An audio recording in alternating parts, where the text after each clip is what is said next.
ആ കല്യാണി മാഡം. നീ ഫോൺ വിളിച്ചു കഴിഞ്ഞെങ്കിൽ ആ ഫോണിങ്ങി തന്നേക്ക്. ചിലപ്പോ നേരത്തെ ഡയൽ ചെയ്ത നമ്പറിൽ നിന്ന് അയാളെന്നെ തിരിച്ചു വിളിച്ചാലോ? ചതിച്ചല്ലോ ഭഗവാനെ. വലിയ കുഞ്ഞ് വീണ്ടും വീണ്ടും വിളിക്കുന്നു പറയുകയും ചെയ്തു. ആ ഫോൺ താ കല്യാണി. എന്താ ഒരു ആലോചന? ഫോൺ.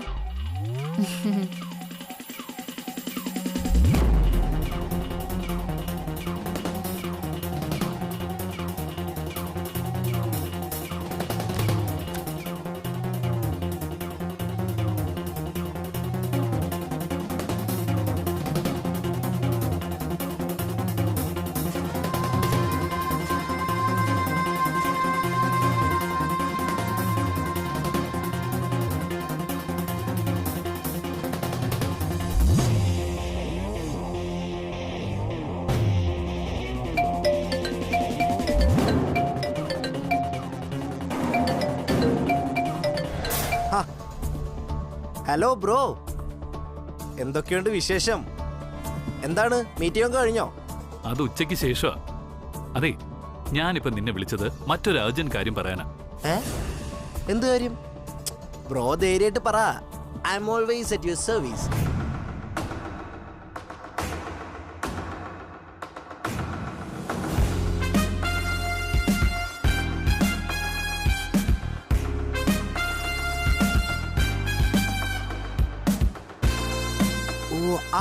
മനസ്സിലായി ബ്രോ. ജസ്റ്റ് എ മിനിറ്റ്, ഞാനിപ്പോ ഒരു നിരീക്ഷണം നടത്തിയിട്ട് തിരിച്ചു വിളിക്കേ. ശരി.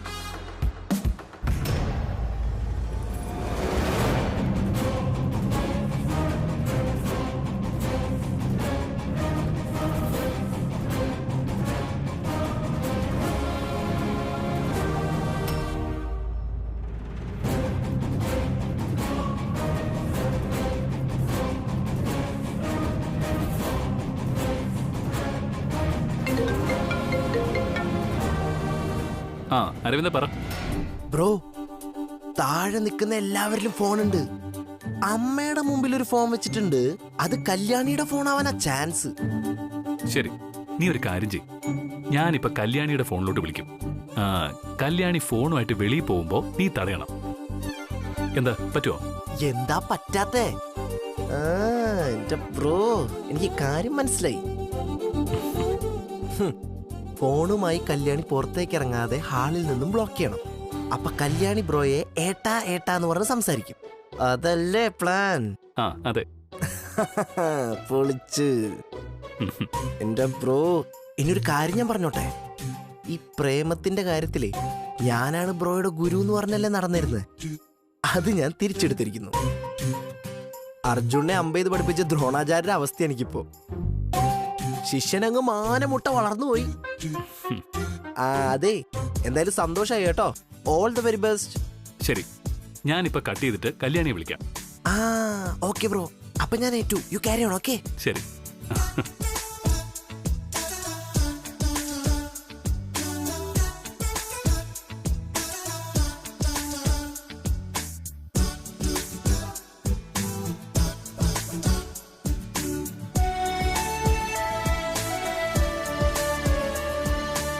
ഓ, വീണ്ടും തുടങ്ങിയോ? എന്റെ മുഖം മുഴുവൻ ഐസ്ക്രീം ആക്കി നശിപ്പിച്ചപ്പോ നിനക്ക് സമാധാനമായല്ലോ. നീ ഫോൺ വിളിച്ച് പണ്ടാരടങ്ങും. ഓടാ, നിന്നെ ഇവിടെ കൊണ്ടുവന്നാ ഞാൻ ചെയ്ത തെറ്റ്. ഓ, ഇപ്പൊ അങ്ങനായി. എന്റെ ലീവും പോയി.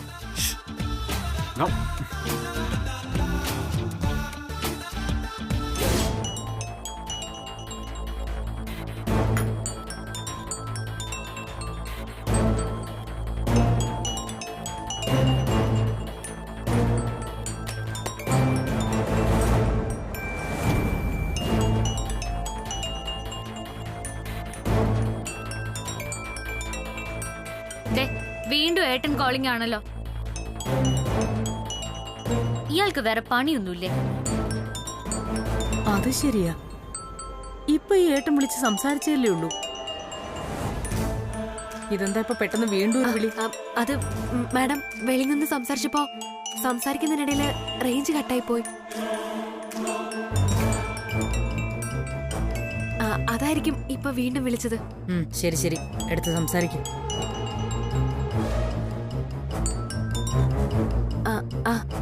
ഏട്ടാ പറഞ്ഞോ.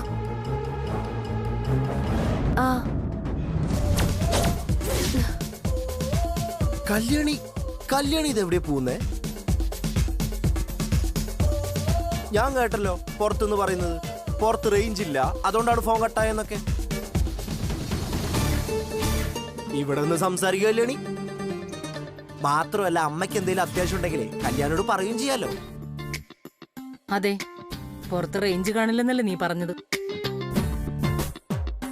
അരവിന്ദ് പറഞ്ഞതുപോലെ ഇവിടെ നിന്ന് സംസാരിക്കും.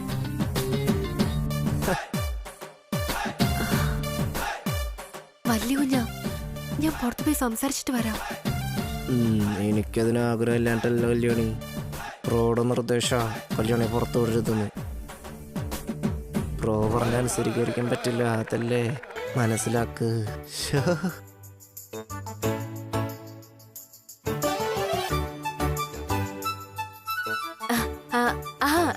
റേഞ്ച് പോയതായിട്ടാ. ഏട്ടന് സുഖാണോ അവിടെ? ഏട്ടന് തലവേദന എങ്ങനെയുണ്ട്? മാറിയോ? ഈ ഏട്ടൻ ആരാണെന്ന് നമുക്ക് കണ്ടെത്തണം. ഇത് മിക്കവാറും ആനന്ദേട്ടനാവാനാണ് സാധ്യത. നന്നായിട്ട് ശ്രദ്ധിച്ചാ മതിയെന്നേ. എന്തെങ്കിലും ക്ലൂ കിട്ടാതിരിക്കില്ല. ആന്റി ഒന്നും മിണ്ടാതിരിക്കേ. എന്താ ജൂലി പ്രസവിച്ചോ? കണ്ടോ കണ്ടോ, ഏതോ ജൂലിയെ കുറിച്ച് അവള് പറയുന്നത്. ആഹാ, 7 കുട്ടികളോ? അത് കുറവാണല്ലോ ഏട്ടാ. അപ്പൊ ചില്ലറക്കാരിയല്ലേ ഈ ജൂലി. ആദ്യം ജൂലിയെ കണ്ടെത്തിയ ഇവിളിത് ആരെയാ വിളിക്കുന്നെന്ന് അറിയാൻ പറ്റും. 7 കുട്ടികളെ പ്രസവിച്ചത് കൊണ്ട് കണ്ടെത്താൻ എളുപ്പമാ.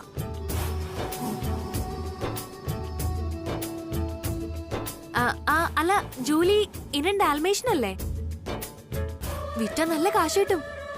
ഇപ്പൊ പട്ടിക്കൊക്കെ വലിയ വിലയാ. ആന്റി, അല്ല, ഏട്ടനെ കണ്ടിട്ട് എത്ര നാളായി?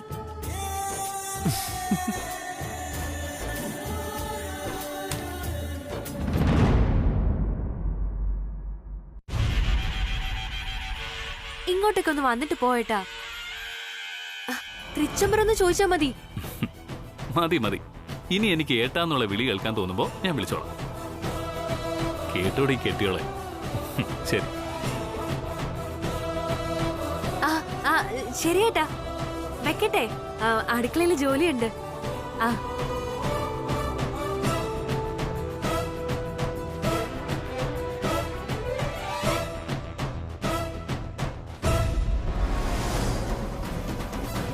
ഇനി ഫോൺ വേണോ മാഡം? വേണ്ട കല്യാണി, ഇനി തിരിച്ചു വിളിക്കാൻ ചാൻസ് ഇല്ല. കല്യാണി വച്ചേക്ക്.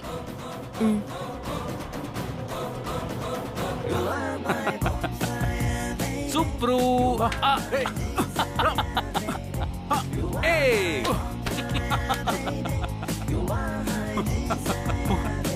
എന്റെ ദൈവമേ,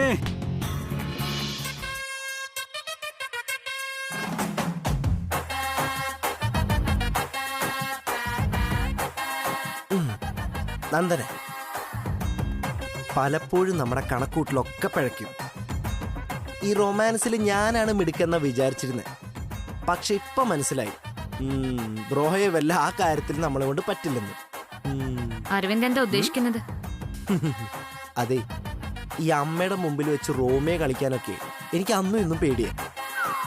പക്ഷെ ബ്രോ അമ്മ മുന്നിൽ നിൽക്കുന്നത് അറിഞ്ഞിട്ട് പോലും കല്യാണിയായിട്ട് ഫോണിൽ സംസാരിക്കുന്നത് കണ്ടില്ലേ? ഈ എടി, കല്യാണി ഏട്ടാന്ന് പറഞ്ഞ് സംസാരിച്ചതേ ബ്രോയോടാ.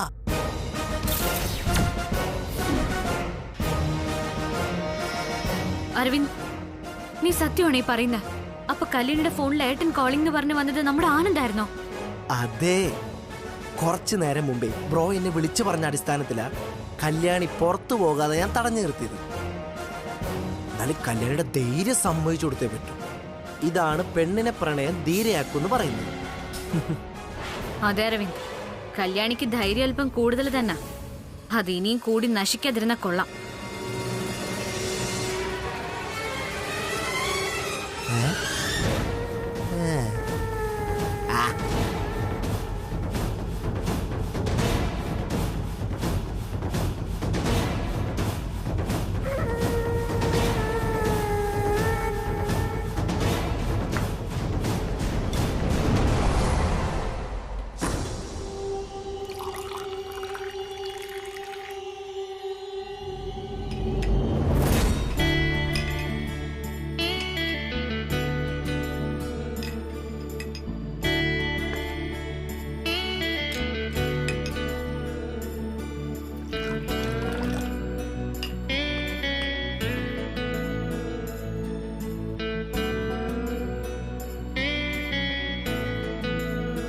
മച്ചു, ഇതുപോലുള്ള ഒരുപാട് പബ്ബുകൾ നമ്മുടെ നാട്ടിലും വരണമെന്നാ എന്റെ അഭിപ്രായം. ഓപ്പൺ എയറിന്റെ സുഖമൊന്ന് വേറെയാ. അതെ അതെ അതെ, പക്ഷേ സുഖിച്ച് അലമ്പാക്കരുത്. ഈ ഹിന്ദിക്കാരന്മാരുടെ അടിക്ക് ശക്തി കൂടുതലാണ്. ഒരു ശക്തി കൂടുതലും ഇല്ല. കള്ളുകൂടിച്ച് അലമ്പാവുന്നത് നമ്മുടെ ഒരു ദേശീയ സ്വഭാവമാണ്. കന്യാകുമാരി മുതൽ കാശ്മീർ വരെ ഏതടിക്കും ഒരേ ശക്തിയെ കാണും. ഏതായാലും ഞാനിന്ന് 3-4 പേർക്ക് കൂടുതൽ കഴിക്കും. എന്നെ തടസ്സപ്പെടുത്താൻ നിൽക്കരുത്. ആ ഒറ്റ കണ്ടീഷനിലെ ഞാനിന്ന് സ്മാളിങ് തുടങ്ങും. ആ എങ്കിൽ നമുക്ക് ഈ കലാപരിപാടി അവസാനിപ്പിച്ചേക്കാം. വാ, എനിക്ക് പോ. അയ്യോ, പോവാനോ? മച്ചു, ചങ്ക് തകർക്കരുത്. നീ ഇവിടെ ഇരിക്കുന്നേ, എനിക്ക് ഒരു കണ്ടീഷനും ഇല്ല. തരുന്നത് കഴിച്ചിട്ട് പൊയ്ക്കോളാം, please.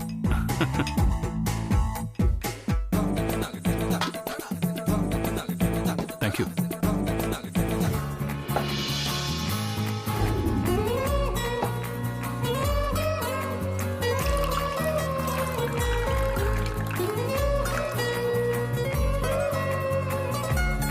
Cheers.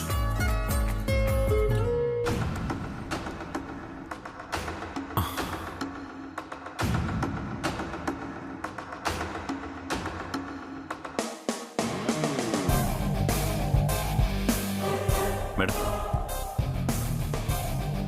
Madam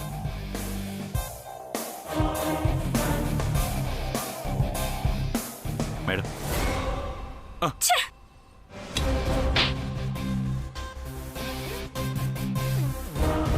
bloody rascal, चेहरे पर आंख नहीं है क्या? सॉरी मैडम, गलती हो गया. എന്താണിത് പ്രശ്നം? ഒരേ ഹിന്ദിയാണല്ലോ. അയാൾ സേവ് ചെയ്തപ്പോൾ അല്പം കൊണ്ട് ആ ഡ്രസ്സിൽ തെറിച്ച് വീണ് കാണും. അതിനാ പെൺകുട്ടി എന്ത് വൃത്തികെട്ട രീതിയിലാണ് പെരുമാറുന്നതെന്ന് കണ്ടില്ലേ?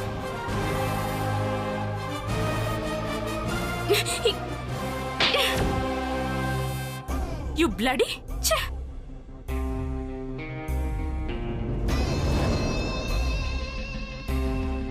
मुझे भी आपकी जैसा एक बेटी है मैडम. बड़े लोग को मारना अच्छा आदत नहीं है. Shut your bloody mouth, stupid!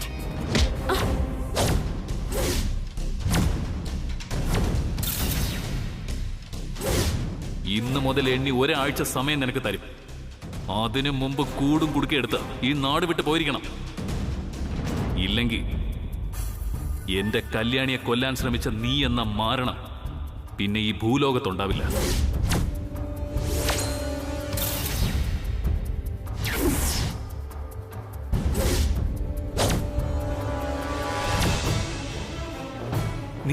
നീ ഇവിടെ? അത് ഞാൻ നിന്നോട് ചോദിക്കേണ്ട ചോദ്യം. നീ ഇവിടെ എങ്ങനെ അവതരിച്ചു? ഇതിപ്പോഴേ പ്രിയങ്ക വർമ്മയുടെ തട്ടകമാ. നീ വന്നത് എന്റെ ഏരിയയിലേക്കും. ഇവിടെ എന്താ നിനക്ക് കാര്യപരിപാടി? ബിസിനസ് ആണോ അതോ സുഖിക്കാൻ വന്നതോ? That's none of your bloody business. അതെങ്ങനെ ആയിക്കോട്ടെ. ഇവിടെ ഇപ്പോ അറിയാതെ ഈ മനുഷ്യന്റെ കയ്യിൽ നിന്നും ഒരബദ്ധം പറ്റിപ്പോയി. അതിന് കൈനീട്ടി അടിക്കുന്നതാണോ നിന്റെ സംസ്കാരം? ഒന്നുമില്ലെങ്കിൽ അദ്ദേഹത്തിന്റെ പ്രായത്തിനെങ്കിലും ബഹുമാനിക്കാൻ പഠിക്കേണ്ടടി.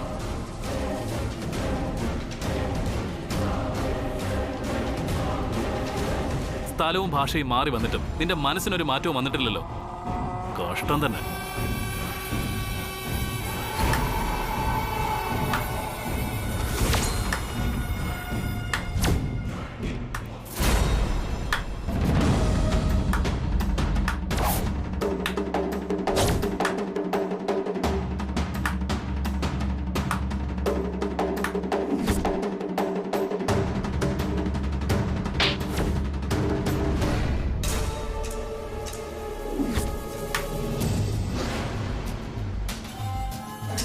ഞാനും ഇവിടൊക്കെ തന്നെ ഉണ്ടേ.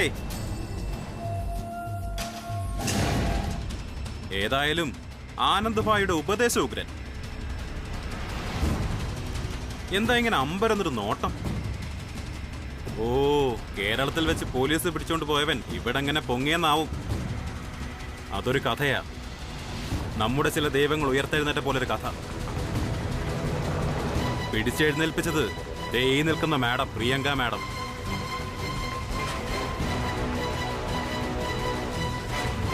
ഇപ്പോ ഞാനാണിവിടെ മാഡത്തിന്റെ സേനാധിപതി. കൊള്ളാം, ചക്കിക്കൊത്ത ചങ്കരൻ. പണ്ടത്തെ സിനിമകളില് എം.എൻ. നമ്പ്യാരും ബാലങ്കേ നായരും ജോസ് പ്രകാശും ഒക്കെ ഒരുമിക്കുന്നത് പോലെ ഈ കഥയിലെയും വില്ലനും വില്ലത്തിയും അങ്ങ് കൈ ചേർത്ത് പിടിച്ചു എന്നർത്ഥം. ഏതായാലും സന്തോഷം. ഈ നാട്ടിലെ ഫ്രോഡുകളൊക്കെ ഒരുമിച്ചല്ലോ. ഇനി വേണമെങ്കിൽ പുതിയ പാർട്ടിയൊക്കെ തുടങ്ങാം. എന്തേ? മതി ഹീറോയിസം. ഇത് കേരളമല്ല, ഓർത്താൽ കൊള്ളാം. മാത്രമല്ല, തൃച്ചംബരത്ത് തറവാടിന്റെ തെക്കേപ്പുറത്തല്ല നീ ഇപ്പൊ നിൽക്കുന്നത്. അവിടെ കണ്ട ഊള ചന്ദ്രപ്രതാപനല്ല മുംബൈയിലെ ഈ ചന്ദ്രപ്രതാപ്. എങ്ങനെയെങ്കിലും ആ കല്യാണിയെ കടത്തിക്കൊണ്ടുവരാനാ ഞാനിവിടെ മര്യാദരാമനൊരു സുഗുണനെ പോലെ അഭിനയിച്ചു നിന്നത്. പക്ഷെ അവളെ കിട്ടിയില്ല. ഇനി എന്ത് നോക്കാനാ? അതുകൊണ്ടിപ്പോ ജീവൻ വേണമെങ്കിൽ നീ പ്രിയങ്ക മാഡത്തോട് മാപ്പ് ചോദിച്ചിട്ട് ഈ നാട് വിടാൻ നോക്ക്. പെട്ടെന്നാവട്ടെ. എന്ത് പറ്റി ആനന്ദേ? തൃച്ചംബരം കുടുംബത്തിൽ നിന്ന് വന്നിട്ട് എങ്ങനെ മാപ്പ് ചോദിക്കണം എന്ന കൺഫ്യൂഷനിലായിരിക്കും.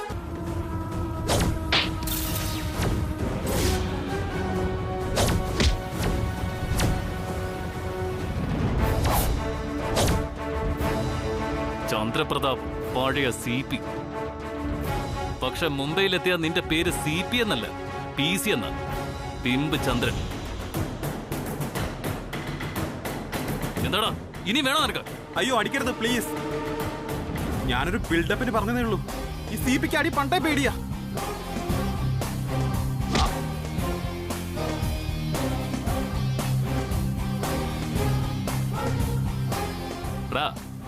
അന്ന് കല്യാണിയെ കെട്ടാൻ വന്നപ്പോഴേ നിന്നെ ഞാൻ തീർക്കണമായിരുന്നു. ചെയ്തില്ല. ഇനി ഈ ഫ്രോഡ് പെണ്ണുമായിട്ട് കൂട്ടുകൂടി എന്റെ മുന്നിൽ എങ്ങാനും ആണത്തം കാണിക്കാൻ നീ വന്ന അരിഞ്ഞ് തൊള്ളിഞ്ഞ് ഇപ്പോഴേ ഓർത്തോ നീ.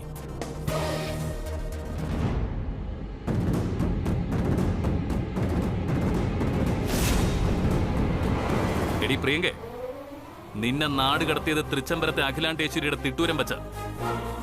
ഇനി നീ പക്ഷെ ഒതുങ്ങി നടന്നില്ലെങ്കിൽ അമ്മയുടെ തിട്ടൂരം ഈ മകൻ തിരുത്തി നിനക്ക് തൂക്ക് കയറി കുറിക്കും. സൂക്ഷിച്ചോ നീ. തൃച്ചംബരത്തെ ആനന്ദ് കൃഷ്ണന് മുംബൈ ആയാലും നമ്മുടെ നാട്ടിലെ ആലുമൂട് കവലയായാലും ഒരുപോലെ തന്നെയാണ്. കിട്ടിയ തിരിച്ചു കൊടുക്കും. Better you mind it. Subru വാ. ഓടാ.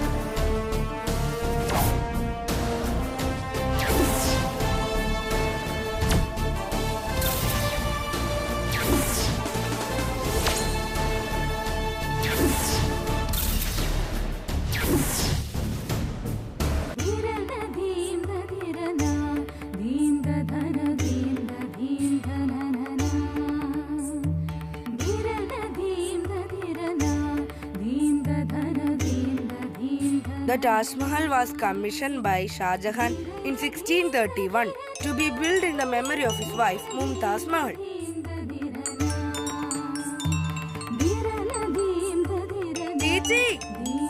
Chichi, they phone. The Taj Mahal was commissioned by Shah Jahan in 1631 to be built in the memory of his wife Mumtaz Mahal. Chichi! ഈ ചേച്ചി ഇതെവിടെ പോയി? പഠിക്കാനിരിക്കുമ്പോ ഓരോന്നും.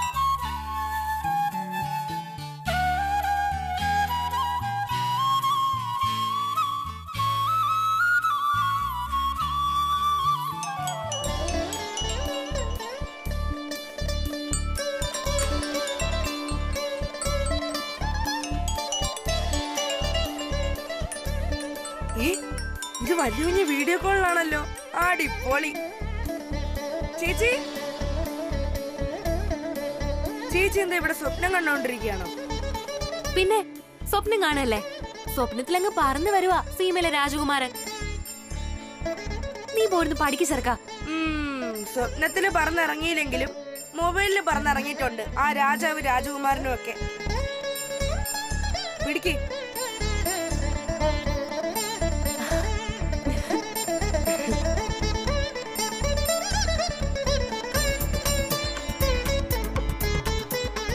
Hi, hello madam.